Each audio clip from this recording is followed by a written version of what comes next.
আজকে 2টোর সময় ডিএ মামলাটা ছিল, আমরা সকলেই হাজির ছিলাম, কিন্তু বিশেষ কারণে কোর্টের একটু অসুবিধা থাকার জন্য মামলাটা হলো না এবং আমাদের অনুরোধে চাপে আগামী শুক্রবার দিন মামলা স্থির করা হয়েছে শুনানির জন্য। এমন কথা বলা হয়েছে যে আর কোনো রকম অ্যাডজার্নমেন্ট দেওয়া হবে না।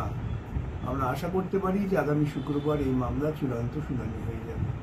আমি জানি বারে বারে মামলা এরকম হচ্ছে না, মামলা অ্যাডজর্ন হয়ে যাচ্ছে, এর ফলে প্রচণ্ড অসুবিধা হচ্ছে আমাদের যারা আমরা কৌশলী কলকাতা থেকে আসি। আমি বুঝতে পারছি প্রচণ্ড চাপ পড়ছে আমাদের আন্দোলনের নেতাদের ওপর, তাদেরও একটা ব্যাপক খরচের বোঝা বইতে হচ্ছে।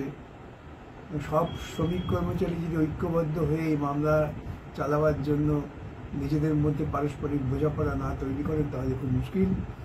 যাই হোক, মামলা এখন চূড়ান্ত পর্যায়ে এসেছে, শুক্রবার দিন হয়ে যাবে, এটা আমরা আশা করছি।